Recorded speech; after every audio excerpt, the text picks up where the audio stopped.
justru malah bekerja sama dengan penjajah untuk menjajah negara kita. Betul pidato Soekarno di tahun 50-an 60-an. Perhatikan, nanti satu waktu negara kalian akan diurus oleh pengelola negara yang kejam dan lebih kejam dari penjajah. Ini sedang berlangsung sampai hari ini. Tapi keberlangsungan ini mendapatkan satu situasi yang sangat resistensi negatif. Pembahasan ini hampir tidak dilakukan menurut dugaan saya, menurut hipotesis saya. Banyak orang yang lebih bisa daripada aku menerangkan. Banyak orang dan pihak yang lebih punya otoritas, lebih punya fasilitas, lebih punya media, tapi semuanya memilih tidak berkata apa-apa. Jangan disalahkan musuh semakin merangsek karena kita memang lagi mengecut nasional.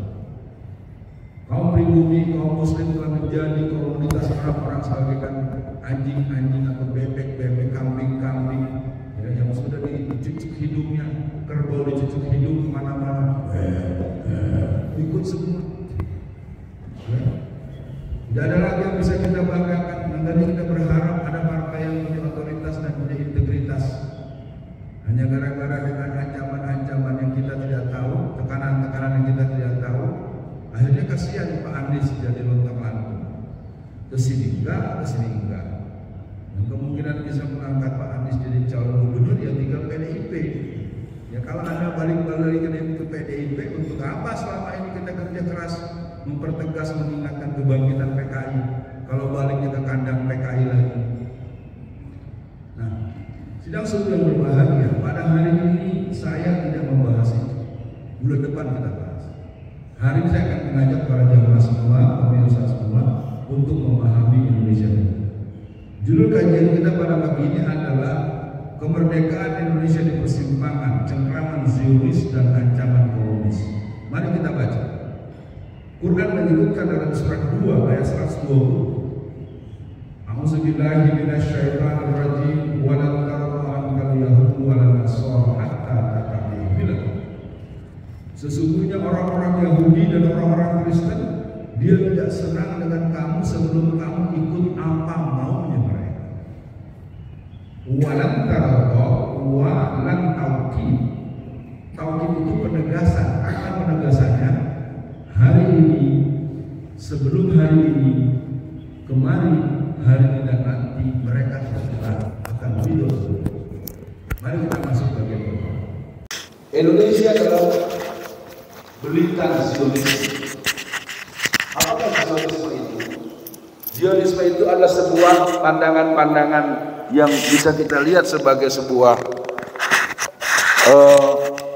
ideologi baru yang sebetulnya tidak bisa dinisbatkan kepada orang Israel secara 100%. Dia merupakan sebuah pengembangan gerakan-gerakan penjajahan dunia secara makro yang dimotori oleh kelompok-kelompok Yahudi suku Khazar. Jadi para pemirsa dan para hadirin yang hadir pada pagi ini, pada kesempatan kali ini saya ingin mengatakan bahwa kita sekarang sudah tidak bisa lagi bilang tidak. Kampung Yahudi yang ada di Sulawesi Utara sangat terang benderang. Ya. Kita juga punya beberapa tokoh-tokoh yang terang-terangan mengaku sebagai juru bicara Yahudi di Indonesia. Sedih sekali. Padahal justru orang-orang Palestina lah menjelang kita merdeka yang mendukung kita. Di bulan Juli tahun 1945, ulama-ulama dan para otoritas Palestina itu dengan terang-terangan mendukung kemerdekaan Indonesia.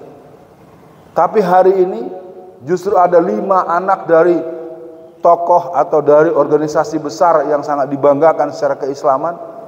Lalu mereka dengan seenaknya nyelonong ke rumah orang yang sudah membunuh kalau akumulatif sejak tahun 1917 sampai tahun 2024. Mungkin sudah lebih dari 1-2 juta orang yang dibunuh.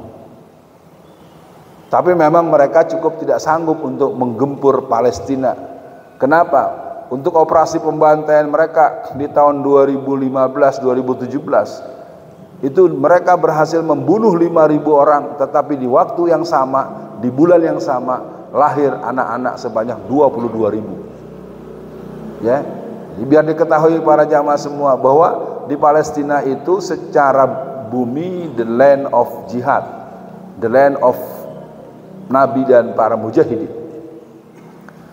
Jadi Indonesia dalam belitan Zionisme ini apa yang terjadi? Yang pertama pola pikir. Pola pikir apa? Pola pikir mendahulukan otak, mendahulukan akal, menghina orang miskin. Ya, itu pola-pola Yahudi itu, pola-pola Zionis.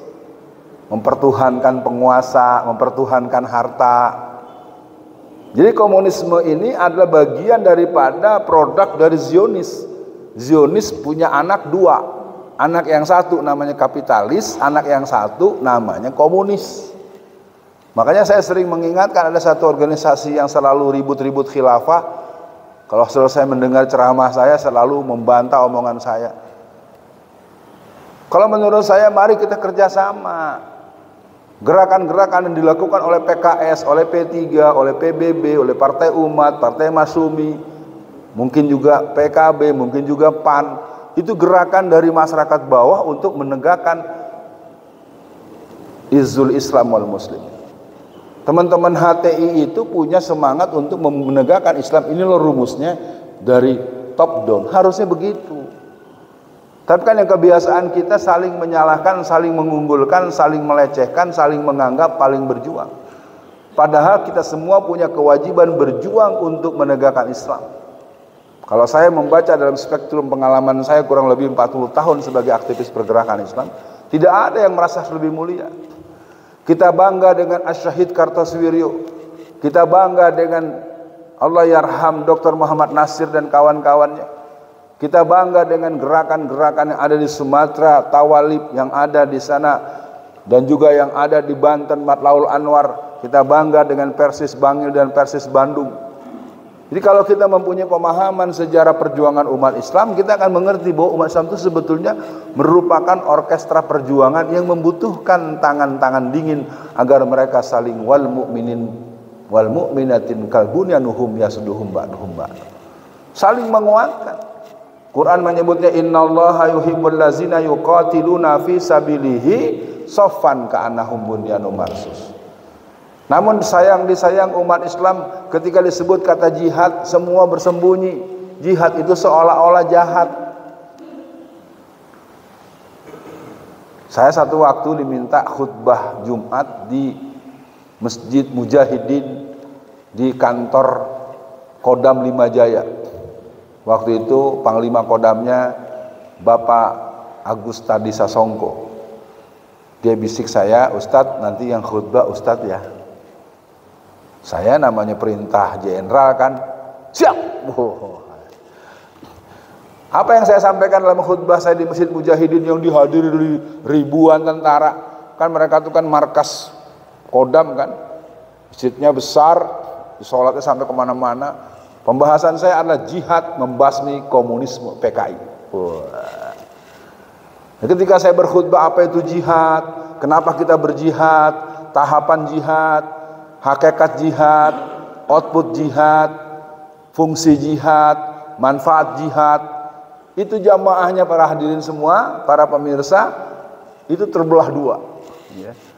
Kalau orang-orang seperti Bapak di sini ada satu kawan kita yang masih berdinas, semoga sehat selalu. Itu tersenyum. Selesai sholat, itu tentara-tentara yang punya jiwa jihad di hatinya, itu berlari. Bukan berlarian, tapi bergegas memeluk saya. Ustaz, selama saya dinas baru kali ini saya ingat kembali pelajaran dari guru-guru. Ternyata ada itu namanya Barisan Sudirman.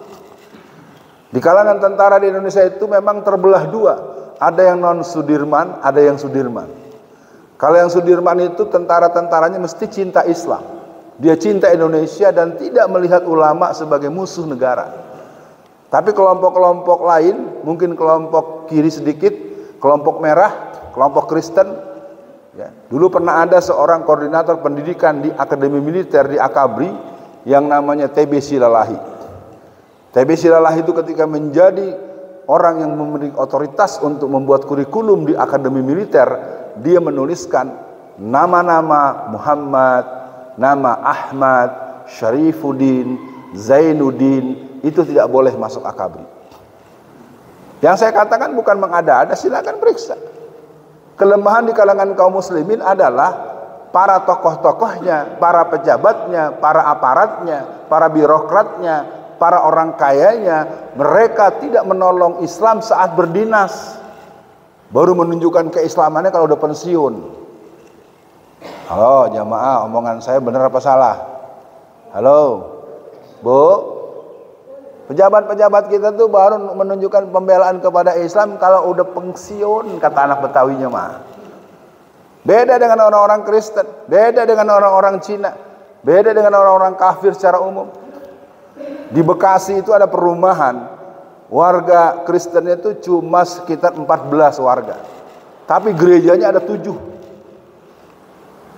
Karena polisi-polisi yang punya pangkat tinggi, brigjen, komjen segala macam itu, dia akan datangi lurah, akan datangi camat kalau ada kesulitan untuk perizinan. Kalau kita malah aparat Islamnya juga yang nakut-nakutin. Wah, jangan ceramah begitu, Masjid Nurul Iman. Nurul Iman jangan bicara begitu. Ya, sama aja kayak zaman dulu. Ya, jadi kita tuh begitu. Jadi akhirnya perjuangan Islam menjadi tidak syiar, tidak inzal, karena memang dia ditutupi oleh orang-orang yang sebetulnya takut untuk menunjukkan isyhadu bi annal muslimun. Nah, ketika kita takut, maka orang semakin takut, menakut-nakuti kita. Ayo lu, gitu. Karena kita takut. Karena dalam filosofi jihad, kalau orang itu berani dengan karena Allah, berani demi Allah, lillah billah ilallah bisabilillahi mardatillah, maka Allah jatuhkan rasa takut di hati mereka. Ya, nanti dilihat tuh dalam surat 8 ayat 11 dan 12. Di rumah dibaca. Jadi ruh jihad itu memang sudah tercabut dengan gerakan Zionis, dengan pola pikir. Apa diantaranya? Jangan bicara jihad. Apalagi yang paling sensitif, poligami. Betapa hinanya laki-laki muslim kalau dia beristri lebih dari 1 di masyarakat. Bahkan ada satu organisasi besar, kelompok perempuannya tidak pernah membolehkan ustadznya kalau yang poligami ngisi pengajian. Saya nggak berani nyebutnya, Pak Sahnan takut saya nyebutnya. Organisasi besar, modern lagi, banyak profesor doktor lagi. Jadi kalau ada ustadz diketahui berpoligami, maka dia nggak boleh ngisi pengajian. Saya tanya sama ibu-ibu, apakah seorang ustadz yang beristri 2, 3 atau 4 dia najis untuk jadi pemberi materi gitu? Ya enggak, memang enggak. Itu tadi masuk alam bawah sadar kita. Jadi poligami itu enggak sayang sama istri. Poligami itu melupakan istri pertama. Poligami itu yang jelas harus dikoreksi dua-duanya. Yang laki-laki kebiasaan, kalau punya jabatan duitnya banyak suka nyelonong baik, kalau kata Bekasinya mah. Ya, laki-laki kan begitu. Kalau duitnya banyak, punya jabatan, dikit-dikit kawin lagi. Nah, itu semuanya nggak benar juga, Pak. Kalau mau punya istri lagi, nggak juga harus tanda tangan bini. Tapi kalau nggak pakai tanda tangan, ibu cakep, bisa usul langsung ke polisi. Nanti suaminya dipenjara 5 tahun ya. Jadi ibu kalau ingin memenjarakan suaminya, kalau suaminya nikah lagi nih Bu Elvi, kalau suaminya nikah lagi, lapor polisi. Nanti undang-undang perkawinan pasal 378 mengatakan barang siapa orang menikah lagi tidak ada tanda tangan hitam di atas putih dari istrinya, maka diancam kurungan penjara 5 tahun, Pak Sahnan. Asik ya. Jadi kalau orang poligami masuk penjara 5 tahun, kalau berzina ropopo, karena itu suka sama suka, hak asasi manusia. Itulah Indonesia. Ya. Saya tidak mengatakan apa, yang saya katakan bukan hal ngarang-ngarang. Silakan periksa, buka undang-undang perkawinan. Waktu saya di penjara, masuk di tahanan di Porong, itu ada 2 ustadz, Bu. Hukumannya yang satu 9 tahun, yang satu 7 tahun. Tahu nggak kesalahannya? Kesalahannya karena menikah. Hebat kan? Menikah masuk penjara. Saya ceritakan kasusnya. Jadi si fulan ini kebetulan dua-duanya itu hafal 30 juz Al-Quran. Karena lihat saya langsung dia nangis, dia peluk saya. Kenapa lo? Saya masuk penjara Ustaz gara-gara nikah. Jadi nikah itu kan undang-undang perkawinan mengatakan bahwa perempuan itu kalau menikah umurnya minimal 19 tahun. Kalau dalam Islam kan menikah itu yang penting udah balik ya, betul? Bapak-bapak, betul salah saya ngomong? Iya, sekarang ternyata Bu, ketika menikah ini si Ustadz ini, Ustadz Fulan ini, dia menikah dengan seorang gadis usianya 18 tahun 10 bulan. Ini serius, saya kan tanya sama dia, namanya saya di penjara kan dilihat saya sebagai, ya kalau kata orang-orang kampung bilang, Ustadz Alfian mah tokoh nasional gitu kata orang kampung Pak, bukan kata saya. Dan waktu itu saya masih wakil ketua komite dakwah khusus MUI Pusat. Jadi kata orang, walaupun saya kalau ada Ustadz Sahanan takut lah. Intinya akhirnya apa yang terjadi? Saya tanya, kamu kenapa? Kebetulan Bu Le dari si istri saya ini seorang jaksa. Dibuatlah laporan. Laporan berlapis. Apa? Melarikan istri, melarikan anak orang, memaksa. Karena laporan berlapis, terus diproses, nggak ada yang bela, 12 tahun penjara. Asik ya? Pak Sanan asik ya dengan ceritanya ya. Begitu Indonesia kita. Jadi orang nikah resmi, suka sama suka, bapak ibunya nggak menyoal, karena bibinya, karena bulenya menyoal, dipersoalkan, dibikin laporan berlapis, akhirnya dipenjara 12 tahun penjara. Bapak-bapak semua senang dengarnya. Pak Hamdi senang dengarnya. Asik ya. Mari kita biarkan terus negara kita diperlakukan begini. Ya. Saya kalau mengurai lebih jauh bisa kita tidak sampai kepada poin-poin. Jadi yang jelas cengkeraman Zionis yang pertama itu pola pikir. Pengajian, jihad, wah, spanduknya nggak boleh dipasang. Begitu. Ya begitu, karena mental kita tuh sudah di alam bawah sadar kita tuh, kita seperti anak kecil kalau lewat tempat gelap, jangan lewat situ, gitu. Malu kan? Udah merdeka hampir 80 tahun, mau 100 tahun nanti, hal-hal yang berhubungan dengan kepentingan agama kita, keberlangsungan misi agama kita. Sementara di satu sisi kita ingin mati, maunya masuk surga. Betul Bu? Yang punya surga siapa? Halo Bu? Allah suruh kita berjihad. Ngomong jihad aja nggak berani, apalagi berbuat jihad. Bicara jihad saja nggak berani. Saya udah berapa kali saya tegur kalau di berbagai kesempatan yang agak tertutup. Anda lagi dinas, bintang Anda bintang 2, Anda bintang 3, Anda jenderal, bela ini. Karena kalau dia bela, dia nggak akan naik pangkat dan nggak dapat job. Ya. Waktu saya masih ditahan di Porong sekitar tahun 2018, saya ingat betul itu rombongan teman-teman yang tentara-tentara yang, tapi mereka nggak pakai seragam, pakai sipil, datang pada laporan sama saya. Kenapa Pak? Itu ada kawan, dia sudah punya nominator menjadi Pangdam, kalau bukan Bukit Barisan, Pangdam Iskandar Muda di Aceh. Jadi Bapak ini sudah punya nominator sebagai calon Panglima Kodam, keren gak tuh? Di Medan dia menerangkan bahaya kebangkitan PKI, Balatkom. Memang ada materinya. Betul Pak Sanan, ada kan materi gituan kan? Iya, dia ngisi. Ketika dia ngisi, keceplos nyebut nama saya. Saudara-saudara, kalau mau memahami gerakan komunis PKI, harusnya ini memanggil Ustadz Alfian tadi. Cuman ngomong begitu. Karena di ruangan ini ada pemuda Pancasila, ada Satgas PDIP, ada segala macam. Sampailah omongan ini ke berbagai pimpinan-pimpinan pusat, ormas-ormas dan partai-partai tersebut. Maka Bapak itu dalam hitungan hari nominasi calon Panglima Kodamnya dicabut. Itulah Indonesia. Jadi Indonesia udah negara komunis. Bolak-balik aja ngebantah, ujung-ujungnya tangkap, ujung-ujungnya bunuh. Nah gaya itu gaya komunis juga.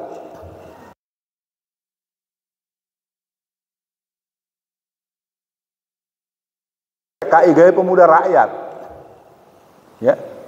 Nah bulan depan kita bahas agak detail, hari ini kita tuntaskan. Jadi cengkeraman Zionisme yang pertama itu pola pikir, yang kedua pola perilaku. Ibu-ibu, bapak-bapak menyaksikan anak ke TK, taman kanak-kanak, masukin anak ke PAUD. Apa kata gurunya? Anak-anak duduk yang rapi, lipat tangannya. Sudah cuci tangan anak-anak? Sudah Bu Guru. Kita akan makan dulu. Makan dengan tangan kanan. Duduk yang rapi, tangan kanan, cuci tangan. Ya, makan duduk, baca doa. Nah sekarang eyang akumnya, eyang ultinya, bapaknya makannya diri sambil jalan-jalan. Itu siapa yang ngajarin? Pak, ada nggak kalau di hotel-hotel berbintang itu kiai-kiainya juga makan tangan? Bu Elvi, besok pengajiannya ada yang makan sambil berdiri. Saya nggak bilang salah, saya nggak bilang dosa, jangan salah paham. Saya cuma tanya, ada nggak Pak? Kalau ada, kenapa tuh anak-anak di taman kanak-kanak suruh duduk tangan kanan baca doa? Sementara bapaknya, sementara eyangnya, sementara kakaknya, sementara saudaranya makannya makan sambil tangan kiri, sambil jalan-jalan. Apa saya memfitnah? Halo, Pak Khosaini? Pak Khosaini, apa saya memfitnah? Ya, itulah kita. Jadi kita ini sebetulnya bukan orang Yahudi, tapi berperilaku Yahudi. Ya, begitu kelakuan kita. Jadi kalau diterangin yang disalahin ustaznya. Ntar nggak boleh lagi ngisi pengajian di masjid ini. Ya begitu terus. Lalu masjid ini buat apa? Udah aja ada yang dangdutan di sini. Kalau nerangin jihad nggak boleh, nerangin PKI nggak boleh. Ya, mendingan dangdutan tengah masjid sekalian. Panggil tuh yang bahenol-bahenol, goyang dompet. Ya. Saya ingin katakan seluruh jamaah yang hadir, apakah di sini, apakah di mana, kita ini umat Islam ini mayoritas, tapi memang tercerabut ruhul jihad mereka. Kita tidak berbuat macam-macam, kita tidak sedang menyerang siapa, cuma menumpang tanya. Ibu-ibu coba jawab, ibu ini kan asik nih. Bener gak Bu, anak-anak kalau di taman kanak-kanak diajarin adab makan, suruh duduk tangan kanan, suruh baca doa, betul apa betul? Nah sekarang ibu ketika aja ada jagong kok makannya diri? Hah? Kenapa ibu diri? Nggak ada bangkunya. Lah, nyewa gedungnya aja ratusan juta. Nih, cuma 4.000. Saya pernah kok menyelenggarakan untuk anak kami di Solo ini. Nyewa bangku tempat duduknya itu cuma 4.000 rupiah. Lalu nyewa gedung 200 juta bisa. Nyewa bangku yang 4.000 nggak bisa. Apa yang saya omongin bohong, Pak? Saya ingin katakan kita ini Muslim tetapi berkelakuan Yahudi, diomongin tersinggung, ngambek, ya. Apalagi sekarang hari apa? Halo, hari apa hari ini? Halo, hari apa hari ini? Besok? Ada kompak keren. Tapi kan kebanyakan hari Minggu bilangnya. Menyebut hari Minggu itu adalah sebuah permainan dari kelompok Zionis Kristen di Indonesia. Anda boleh tanyakan kakek Anda atau saya SD itu tahun 1974. Ya, tahun 70-an saya sudah SD. Kita tahun 74 sampai 85 enggak pernah mendengar yang namanya hari Minggu. Hari Ahad. Di kalender itu tertulisnya Ahad. Dan di bulan Ramadan sejak tahun 1969 awal Orde Baru efektif mengelola negara sampai 1977, yang namanya bulan Ramadan itu libur full. Kalender pendidikan menyesuaikan dengan Ramadan. Ya, yang merasa lebih tua boleh bantah sebelum saya terusin. Oh, saya ini betul nggak omongan saya? Iya, coba kan lucu. Sekarang kita yang menyesuaikan dengan Ramadan. Sekarang kegiatan sekolah sengaja dibikin penuh biar anak-anak nggak sempat ngaji. Itu permainan. Saya 35 tahun jadi dosen pendidikan. Dibikin kurikulum yang semikian bla bla bla biar kita nggak sempet sholat, nggak sempet ngaji, nggak sempet makan. Akhirnya anak-anak makan sembarangan, makannya cilok, habis cilok cilok lagi, gendut tuh perutnya. Yang begitu-begitu terjadi karena kita tidak memiliki otoritas politik yang diisi oleh para politisi yang berhaluan tauhid. Oh jangan politik togut, andem. Ya udah loh, sono enggak, kemari enggak. Kan udah saya bilang, Asy-Syahid Kartosuwiryo itu pahlawan kita. Nasir pahlawan kita juga. Tinggal kita mau yang mana, ayo kita bangun. Kita saling bekerja sama. Persoalannya kan kita merasa paling berjihad, akhirnya ditangkepin terus. Merasa paling bernasional, akhirnya nggak mau berjihad. Akhirnya kita ditakut-takutin melulu sama Satgas PDIP. Suruh gulung karpet. Yang suruh gulung karpet siapa? Pak RW, RW-nya PDIP. Kan itu kan kita di gulung karpet itu kan yang bawa, itu kan dari kecamatan. Ya, edaran untuk apa, distance, langkah, bikin jarak. Dalam ilmu hukum, dalam hukum tata negara, edaran itu bukan pedoman hukum. Ini kadang-kadang akhirnya karena kita udah ketakutan semua. Minta dong keterangan, mana perdanya, mana bisa kok diadakan pembicaraan yang sehari bisa. Itu buktinya MK bisa memutuskan kembali itu. Walaupun kelihatannya bakal dianulir karena si Kaisang sudah bikin berkas-berkas. Kan keputusan MK kemarin boleh mencalonkan jadi gubernur, dia umur 30 tahun ketika mendaftar. Tapi demi Kaisang digeser nanti ketika pelantikan. Sama kemarin wakil presiden. Jadi negara ini negaranya siapa? Negara keluarga apa negara Indonesia? Ustadz jangan bahas gitu, Ustadz tidak ada di internet. Iya memang itu faktanya. Mau apa lagi kita sekarang? Negara kita dikelolanya keluarga yang tidak ada mutunya, nggak ada kejujuran, nggak ada kasih sayangnya pada rakyat. Udah berapa banyak mahasiswa kita yang terluka, belum yang hilang. Ya. Kan kalau dia ngerti seperti Pak Harto tuh keren. Ketika gelombang udah mulai banyak segala macam, lalu dia menyatakan, dengan ini saya menyatakan mengundurkan diri. Keren. Ini kan masih Pak Harto nih, tempat ini nih. Pak Harto itu bagaimanapun juga adalah seorang yang mempunyai jiwa satria. Pada titik tertentu dengan segala hal yang mungkin pernah membuat kita kecewa sebelum-sebelumnya, beliau adalah orang yang memberikan ruang terbentuknya IJMI. Beliau adalah orang yang memberikan ruang terbentuknya bank muamalat.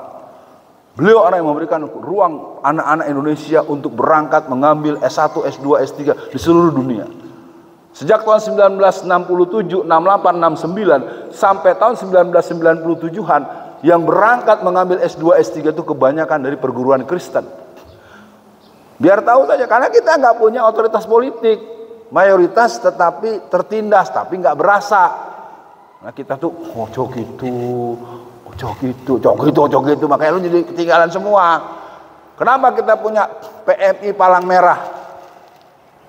Seluruh negara-negara yang mayoritas Islam itu menggunakan bulan sabit merah.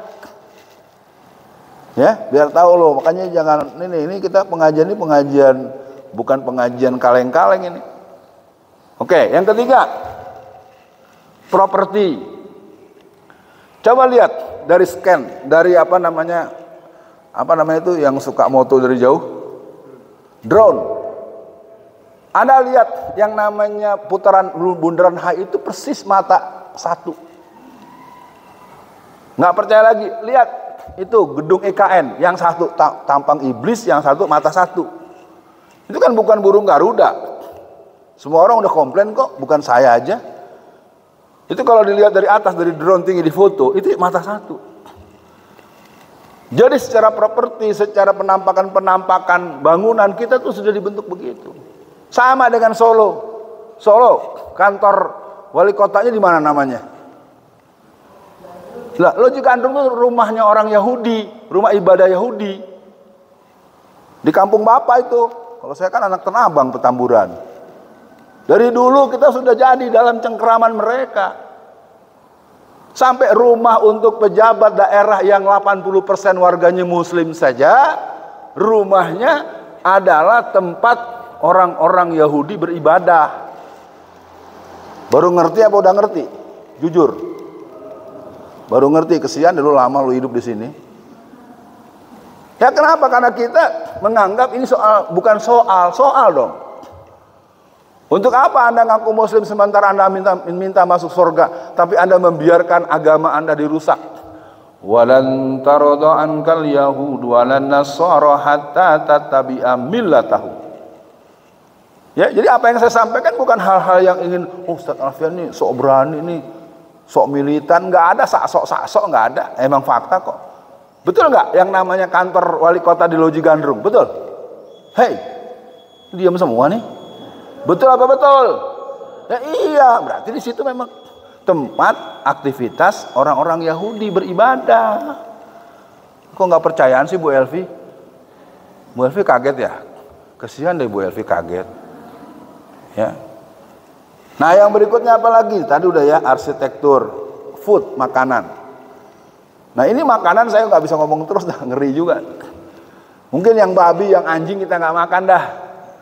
Sekarang kita makan ayam-ayam potong di jalan dengan berbagai merek. Itu kapan disembelihnya? Bagaimana cara? Yang saya tahu tuh banyak yang apa namanya, yang merek-merek internasional tuh, itu ayam tuh dimasukin kepalanya langsung dipotong-potong, jeras. Jadi masuk kepalanya langsung masuk 100 ayam. Wow. Terus kita ikut lagi. Termasuk saya kadang-kadang. Ustaz kok berani gitu? Ya habis kalau cucunya ngajak, maunya ke situ tuh, Bu. Nggak boleh. Harus berhenti ya. Berhenti ya, Alfian ya. Pernah kan antum ke sana? Kentucky Fried Chicken, KFC, McD, itu kan semuanya mereka itu kan memang keuntungannya juga untuk biaya tentara Israel. Satu sisi makanan yang dipotong yang namanya ayam tuh dipotongnya sekarang motongnya pakai bismillah, bismillahirrahmanirrahim. Tapi cara motongnya dengan kepalanya dibuntungin. Gimana Pak Ustadz? Halal tidak? Nggak berani jawab. Ustadz saya ini. Nah makanya yang kita makan yang begitu, makanya kita kurang berani. Apa kata Imam Al-Ghazali? Orang yang banyak mengalir hal yang haram dalam dirinya, maka Allah akan buat dia tidak berani mendengar nasihat kebenaran. Dia menolak kalimatul haq. Orang yang terbiasa dengan hal-hal yang haram, dia akan malas dalam ibadahnya. Dan orang terbiasa dengan yang haram, kata Imam Al-Ghazali, dia seperti orang yang suka membanggakan dosa-dosanya. Ya, ada seorang perempuan ya, yang saya sayangkan waktu itu, mestinya Habib Rizik jangan merespon dia. Itu kan dengan terang-terangan berbagai omongan-omongan yang tidak patut itu masuk di media. Dah, cukupkan dulu. Makanan, apalagi fashion, ya kan? Toto pakai kalung salib, pakai kalung bintang David. Itu hak saya mau pakai kalung salib. Sekarang coba pakai kalung palu arit. Ya, siapa yang berani? Ayo silakan. Tengah jalan digebuk sama Koramil loh, ya. Ini tentara masih anti PKI nggak Pak? Masih. Kalau ada orang pakai baju palu arit, pakai kalung palu arit, kira-kira di soal nggak sama aparat nih? Enggak ya? Saya mau tahu nanti, coba kita tes case itu suruh lewat depan Kodim ya, dengan Koramil, kira-kira ditangkap nggak tuh anak? Ya, sambil nyanyi lagu internasionalik.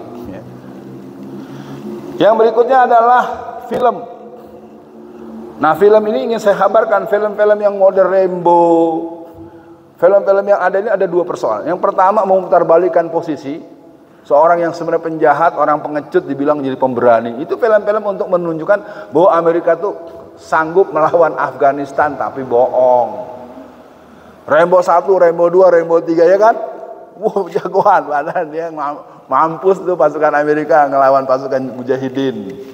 Film itu adalah alat, termasuk film anak-anak. Film anak-anak itu, satu hari saya mengisi tablik akbar di daerah Kabupaten Tangerang. Itu ada direktur produksi Space Tune. Tahu Space Tune? Space Tune. Ustadz, itu film kartun yang ada di televisi. Fungsi pertama apa? Melenakan anak. Membuat anak tidak mau ganti baju. Membuat anak tidak mau mandi. Membuat anak tidak mau makan, membuat anak tidak mau buka sepatu, membuat anak begitu manteng. Itu satu. Jadi karena itu pembuatan film-film kartun itu melalui riset yang panjang dan biaya yang panjang. Ini kalau diurai lebih jauh, ternyata kita tidak paham. Termasuk nanti ada, ya, mohon maaf bapak-bapak, ibu-ibu ya, mohon maaf. Salah satu film yang sangat terkenal, film anak-anak Jepang tuh, Naruto. Itu ada dua serial. Serial pertama adalah bagaimana memperbesar anuan laki-laki. Bagaimana film anak kecil, film anak-anak isinya begitu. Nah, yang ukungnya, yang akungnya, yang utinya senang cucunya nonton. Padahal di situ memang dibuat samar, tapi itu misinya adalah bagaimana anak-anak itu biasa melihat hal-hal yang tidak pantas. Bahkan dalam serial yang lain, bagaimana caranya berhubungan laki-laki dan perempuan itu waktunya bisa di atas 2 atau 3 jam. Bayangkan film-film model begitu adanya di film kartun yang bapak, ibu, yang akung, yang utinya membiarkan anak-anaknya nonton. Dengan alasan kan ada di rumah, aman gitu. Makanya saya baru mengerti kenapa kawan-kawan saya dulu tuh banyak yang sudah mulai tidak punya televisi. Bukan kita benci televisi, bukan kita benci informasi, memang dirusak. Jadi perusakan generasi itu memang sistematis lewat film, lewat makanan segala. Dan sampai hari ini. Nah, sekarang kita tidak bisa meneruskan. Saya lompat saja. Kalau tadi saya mau menerangkan tentang proklamasi kemerdekaan, nanti lagi dah. Sekarang kita masuk di bagian kedua. Indonesia dalam incaran dan paparan komunisme Cina. Waduh. Gimana jamaah? Masih siap nggak mendengar nih? Baru 13 orang nih. Masih siap tidak menyimak? Cuma 12,5. Baik. Kita masuk bagian kedua. Jadi tadi saya mau mengurai dulu setelah Zionisme secara umum, karena itu berpengaruh dengan gambar bangunan Monas. Ya. Itu Monas kalau dibahas juga susah tuh, enak nggak enak. Ya.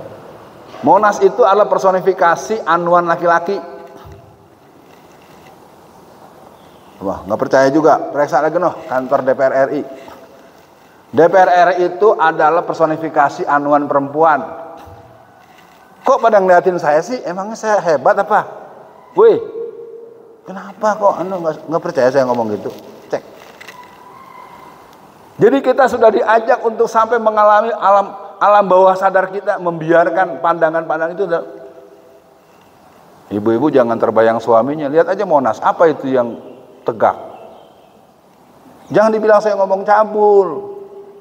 Coba Bapak lihat dari luar. Itu gedung DPR RI. Paham? Udah paham belum? Belum paham juga nih, mau ngebantah kayaknya nih ya. Itu memang dibuat. Saya nggak tahu nih, saya ngomong salah atau Pak Hamdi yang marah sama saya. Pak Hamdi nganggap saya berbohong. Baru kaget ya, kasihan deh Pak Hamdi udah tua baru ngerti. Kemana aja selama ini Pak Hamdi? Jadi kita ini negeri muslim, tetapi alam bawah sadar kita telah menjadi mahabbatul Israel. Menganggap Israel lihat, menganggap itu menjadi hal yang biasa. Ya. Udah nanti belajar lagi dan nanya sama kakek-kakeknya dah. Ya, gedung-gedung dengan personifikasi kemaluan laki-laki, kemaluan perempuan. Silahkan diperiksa, jangan dikira saya ngarang-ngarang. Bapak kayaknya nggak percayaan nih. Masih ragu ya Pak ya? Gak apa-apa Pak, bagus ragu Pak. Kalau ragu pasti Bapak ntar searching lagi, baca lagi ya. Paling ujung-ujungnya laporin saya ke polisi. Kan gitu lagi ujung-ujungnya. Oh ini membuat orang resah gitu terus kan. Ya risetlah secara ilmiah, baca kembali bagaimana bangunan itu. Kalau mau dengar lebih detail tanya tuh almarhum Ridwan Saidi. Ya, Ridwan Saidi itu detail benar tuh menerangkan begini. Dah. Bagian kedua, pokoknya kita jam 6-an selesai, nanti kita buka tanya jawab. Biarin kita mau lihat apa yang bertanya di sini. Indonesia dalam incaran dan cengkeraman atau invasi komunis Cina. Tahun 1290-an, utusan Cina itu datang ke Indonesia. Tapi raja-raja yang ada di Jawa ini tidak terima. Bahkan utusan itu digunting kupingnya beras. Ya, jadi biar tahu perlawanan terkuat itu memang menunggu titik tengah Jawa Tengah. Ya, negara ini memang di Jawa dijaganya oleh orang-orang Jawa yang jihadis, bukan yang klinik, bukan yang istrinya beda agama. Ya, tahu ya Mas ya? Ente tanggung jawab di kampung kita ini. Kalau membuat negara ini akan kembali kokoh dan kuat kembali dan jadi negeri baldatun thayyibatun warabun ghafur, maka sambungan antara Pangeran Diponegoro yang ada di Jawa Tengah dengan Tuanku Imam Bonjol yang di Sumatera Barat. Lihat, sorbannya sama-sama putih nggak? Kudanya sama-sama putih nggak? Karena mereka berdua ini belajarnya langsung di ujung Aceh, dibawa langsung didatangkan instruktur dari Yeniseri dan pasukan kekhilafahan Turki Utsmani. Dan sejarah telah menyatakan dengan tegas perjuangan Pangeran Diponegoro telah membuat babak belur APBN negara Belanda. Belanda itu tekor sampai 5 sampai 10 tahun APBN-nya untuk membiayai perang Jawa. Artinya apa? Yang namanya Pangeran Diponegoro itu bukan kaleng-kaleng, dia udah pejuang global. Kebiasaan beliau sholat malam, kebiasaan beliau berkuda, pemahaman strateginya. Jadi kemampuan Pangeran Diponegoro itu bersambung nanti dengan. Nah, sekarang pertanyaannya, ini generasi pelanjut Diponegoro ada di mana? Mana, Nang? Ya, kita ini kan nggak tahu sejarah kita, harusnya dikembalikan. Jangan cuma sekedar Universitas Diponegoro, cuma begitu doang. Jalan Diponegoro, namanya doang. Orangnya, nah saya kebetulan dari Sumatera Barat. Nah, sekarang kita pertemukan bagaimana dulu Tuanku Imam Bonjol dengan Harimau Nan Salapan, Tuanku Nan Renceh. Bagaimana di sini Pangeran Diponegoro dengan Ki Mojo dan berbagai nama-nama ulama-ulama pemberani. Nah, yang begitu alhamdulillah sudah mulai dibahas oleh Ustadz siapa namanya? Salim Afila. Ya kan? Sebenarnya ketemu. Oke, yang Cina lagi ya. Cina yang kejauhan kita tarik ke depan. Cina pasar bebas dimulai tahun 2005. Agak jauh nih lompatnya. Karena kalau kita turun ke bawah tahun 1950, itu kebanggaan kita pada Soekarno. Soekarno itu mengeluarkan PP 10 tahun 1950. PP 10 itu adalah melarang orang-orang Cina memiliki unit bisnis di luar daripada ibu kota kabupaten atau ibu kota wali kota lah kalau sekarang. Sekarang semua Cina sampai ke kampung-kampung, sawah-sawah di Boyolali dibeli Cina. Habis blas.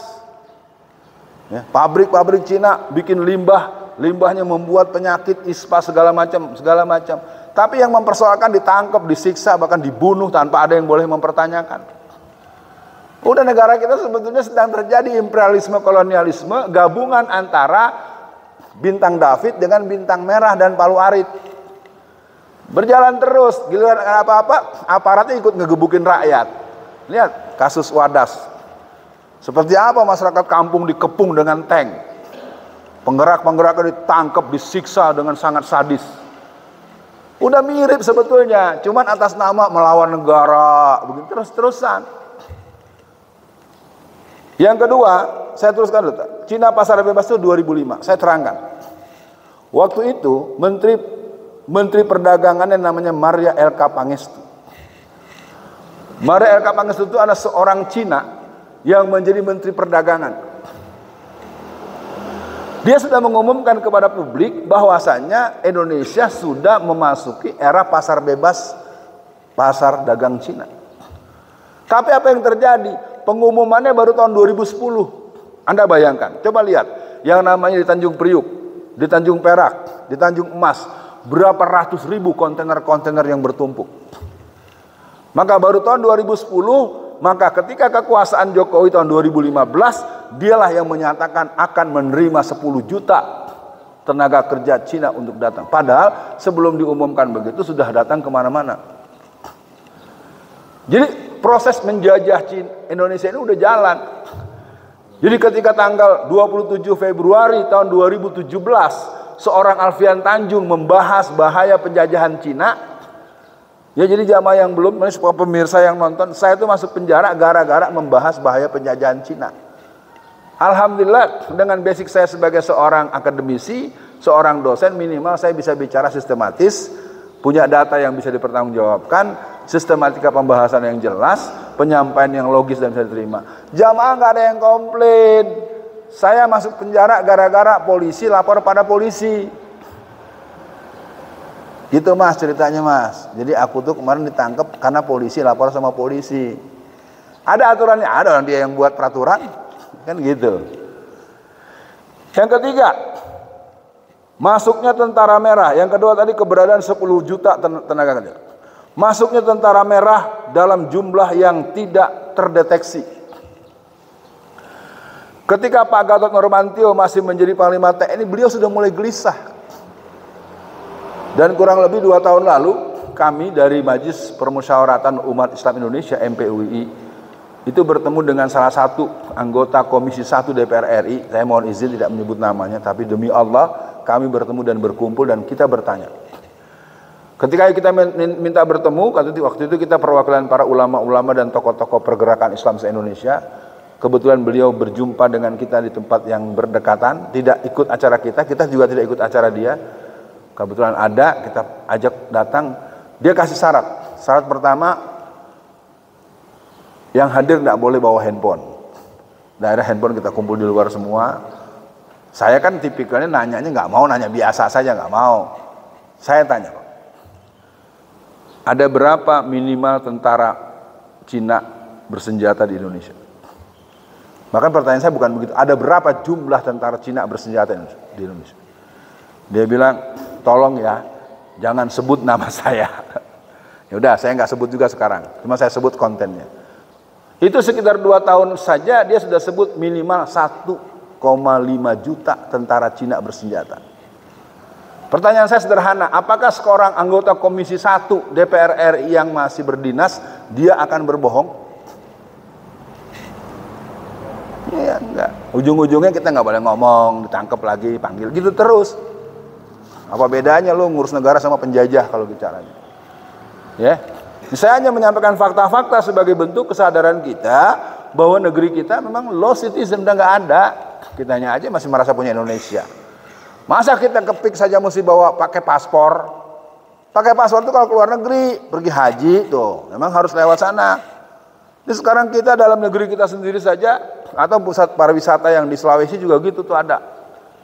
Nggak boleh Pak Her, ada pusat wisata itu kalau masuk harus pakai paspor. Jadi negara kita ini udah nggak benar-benar nggak berdaulat. Harusnya semangat ini didukung oleh tentara, didukung oleh polisi karena mereka kan aparat negara bukan aparat Jokowi. Polisi dan tentara itu aparat negara atau aparat Jokowi? Negara. Kalau negaranya terganggu, tangkap Jokowinya. Ini jangan malah kita ditakut-takutin hanya disuruh nangkep ustadznya gara-gara perintah Jokowi. Ente tentara, polisi adalah aparat negara, bukan aparat Raja Amangkurat I. Apa saya salah ngomong Pak? Enggak, emang bener kok begitu. Kitanya aja pada takut semua. Apalagi yang udah pangkat-pangkat bintang 2, bintang 3 malah tambah penakut. Ntar berani kalau pensiun. Kalau pensiun baru pensiun baru ngomong. Anda lagi punya pangkat, ngomong dari sekarang. Terbuka, katakan negeri ini dalam bahaya. Yang keempat ya. Kasus beras di Bogor. Itu beras berton-ton, itu isinya plastik.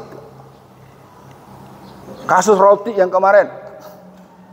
Saya nggak mau nyebut mereknya. Itu roti itu dari zat semen Pak. Itu 2. Mereka bertempur ya. Yang satu sebenarnya yang berbuat merek yang satu, tapi yang disebut merek yang satu lagi. Cari sendirilah. Apalagi nikel. Nikel ini adalah sebuah sumber daya alam yang punya paling banyak sedunia cuman kita. Nikel kita jual dengan harga sangat murah. Setelah berhasil diolah dengan produk tertentu, kita beli lagi. Dalam urusan sekitar tahun 2020, Cina telah mengambil keuntungan sekitar 450 sampai 10.000 triliun. Kita yang punya sumber daya alam, orang yang ngambil duit dan untungnya, tapi kita utang sama dia. Cakep banget. Ya, udah, ya karena kita memang udah semua udah nggak mau ngomong, ya sudah ntar gimana Ustaz. Ya sudah sekarang gitu aja. Apalagi infrastruktur. Itu yang namanya kereta cepat Jakarta-Bandung, pertama nggak sampai Bandung, kedua bocor. Bayangin deh, kereta yang dibikin ratusan triliun, keretanya bocor. Kalau dibahas yang ditangkap yang ngomong bocor, banjir hujan-hujan. Gimana ceritanya? Penumpangnya sepi. Memang perjalanan cepat. Bukan Bandung yang dekat ke Bandung berapa puluh kilometer lagi. Itu memang cuma 27 menit. Ini kalau Anda ke Bandung bisa 2 jam, naik itu bisa 27 menit. Tapi tidak BEP, tidak break even point, udah cakep dah. Apalagi IKN. IKN banjir terus. Lihat tuh waktu penutupan 17-an tuh anak-anak bajunya pada kotor-kotor. Ya memang begitulah negara kita. Ya negara kita memang negara merdeka. Betul negara kita merdeka? Gak berani jawab, udah kata Ustaz, udah Ustaz, istirahat Ustaz. Istirahatnya di kuburan aja dah. Ya, yang terakhir utang kita. Kita tuh sudah sampai di titik yang hampir mendekati Sri Lanka. Ini kalau dibahas kita dengar misalnya Pak Ihsanuddin Nursi, Pak Faisal Basri, sedih kita. Jadi kita ini betul kata pepatah Melayu, jangan hidup berhutang budi, apalagi hutang duit. Kalau orang hidup berhutang budi akan hilang nyali. Anda jagoan, paling jagoan di sekitar Kalitan, tapi setiap ketemu dengan seseorang dikasih uang 10 juta, setiap ketemu dikasih 10 juta. Kira-kira berani nggak bersuara keras dari yang ngasih uang 10 juta setiap ketemu? Jagoan yang paling sakti ini di kecamatan sini nih, di Penumping ini. Setiap ketemu saya kasih 10 juta. Pas ketemu saya kira-kira cium tangan nggak? Cium tangan biar dia pendekar sakti juga. Itu pesan para leluhur kita, orang-orang tua kita masa lalu. Jangan hidup berhutang budi. Orang yang berhutang budi akan kehilangan nyali. Buat panitia MLJ kita nyatakan dengan tegas, kalau kita di tempat ini pun tidak mendapatkan tempat, kita akan pindah. Ya, saya harus terbuka nih, Pak Gianto. Ya, supaya kita buktikan bahwa negara ini negara yang harusnya kalian yang nyelamatin, bukan gua. Kan yang orang Jawa kalian. Kenapa jadi gua yang pusing-pusing terang-terangin beginian? Pak Hamdi, antum, nih Pak Wahyudi, ini bapak orang Jawa kan? Bapak orang Jawa bukan? Orang Solo? Iya bela dong kampungnya. Masa 10 tahun wali kotanya Kristen? Itu pertanggungjawaban di akhirat loh. Memilih pemimpin kafir itu jangan dikira mereka. Anda kena. Mau saya yang penting zikir tiap malam, saya baca kalau semalam sholat 1000 rakaat, prek. Lalu membiarkan pemimpin kafir memimpin kita, sama dengan membiarkan sholat dipimpin oleh imam yang bacanya nggak bagus. Makanya saya nggak mau jadi imam, karena saya sadar di sini banyak yang jago baca Qurannya. Ntar belajar dulu saya. Dah, sekarang kita langsung saja, satu-satu, bapak satu, ibu satu, jangan bapak dua, ibu dua ya.